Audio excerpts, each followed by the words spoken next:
In many ways, Jackie Roosevelt Robinson was the beginning, but also the end. He was the beginning of change not only in baseball, but in American society.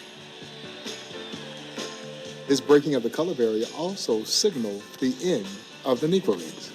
And a lot of people don't know that Jackie Robinson's illustrious professional baseball career began in Kansas City in 1945 with the Kansas City Monarchs. The question that is so commonly posed to me is, was he the best player in the Negro Leagues? And the answer is no. There were other Negro League veterans who were far superior baseball players to Jackie Robinson. And that is not to disparage Jackie Robinson because he is one of the greatest athletes in American sports history. He was a four-sport star at UCLA. Baseball was his weakest sport. But Jackie Robinson was absolutely the right man to be the first. So he's college educated. He had served in the military. He was disciplined. He would become married to the beautiful Rachel Robinson. He was stable.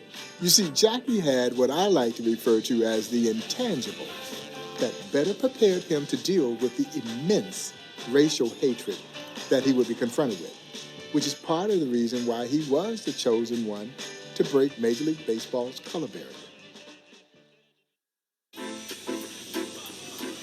Certainly, in my own opinion, had it not been for World War II, I don't think Jackie Robinson gets invited to try out for the Monarchs.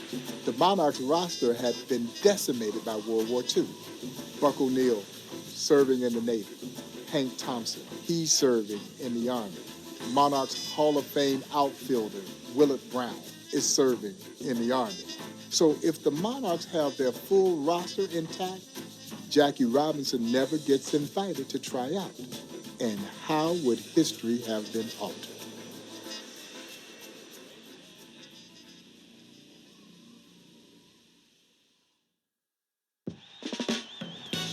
Jackie Robinson would make his Kansas City Monarch debut on May 6, 1945. He goes 1 for 4 with a run-scoring double and stole a base in the Monarchs' win over the Chicago American Giants. He's often right. He would put together a stellar 1945 season with the Monarchs, one worthy of him being invited to play in the East-West All-Star Game. Of course, by the end of that 1945 season, Jackie had disappeared. He was plucked away by the Brooklyn Dodgers.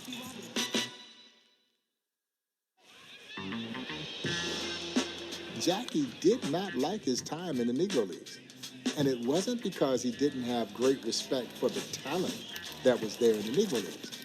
Jackie Robinson hated the fact that he had to play in a Negro League. Jackie's mindset was that if I have the talent, I should be able to play in whatever league is available to me. And Jim Crow did not sit very well with Jackie Robinson.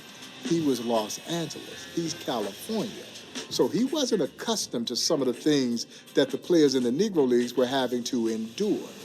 Long bus rides, going into towns where you weren't sure where you could get something to eat or have a place to stay. So life in the Negro Leagues left a bit of a sour taste in Jackie Robinson's mouth. In the Dodger half of the second, Jackie Robinson leads off. Well, Jackie Robinson was a tremendously gifted athlete. He quickly adopted that style of play that was signature to Negro League baseball. Bold, brash, aggressive.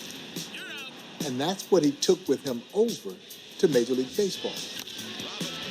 And he was driving Major League pitchers crazy by stealing bases and particularly his knack for stealing home. And of course, that was his nod to the Negro Leagues.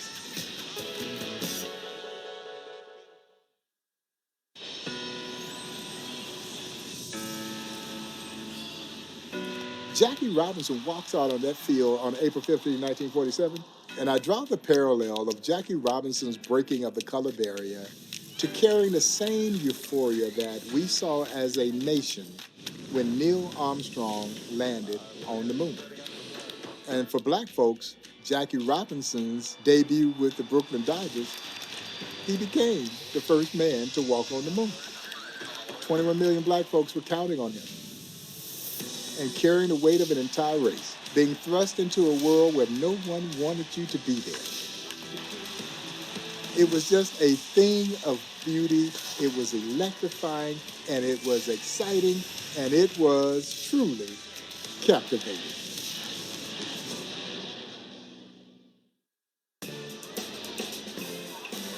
We were counting on Jackie to succeed because his success was seen as advancement for a race of people who had been belittled for so long. That is an enormous amount of pressure for any one man to have to bear. In a game that is predicated on failure, he can't fail.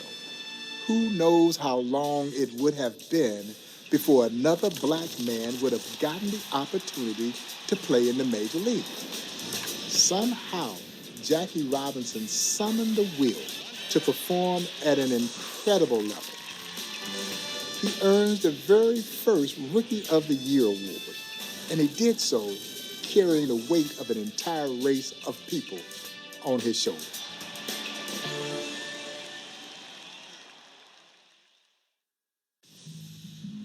Here at the Negro League Baseball Museum, we make the bold assertion that Jackie Robinson's breaking of the color barrier wasn't just a part of the civil rights movement, it was the beginning.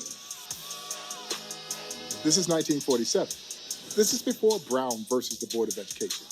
This is before Rosa Parks' refusal to move to the back of the bus. As my dear friend, the late great Buck O'Neill would so eloquently say, Dr. Martin Luther King Jr. was merely a sophomore at Morehouse College when Robinson signs his contract to play in the Brooklyn Dodgers organization. President Harry S. Truman would not integrate the armed forces until a year after Jackie. So for all intents and purposes, this is what started the ball of social progress rolling in our country. So for those of you who subscribe to the belief that one person cannot invoke change, you need to look no further than one Jackie Robinson. Fans, opposing players, he talked about all the people who are going to be anti. He said we're going to have some people on our side, but we really are not going to have very many allies. We're going to have to do this thing simply by the box score.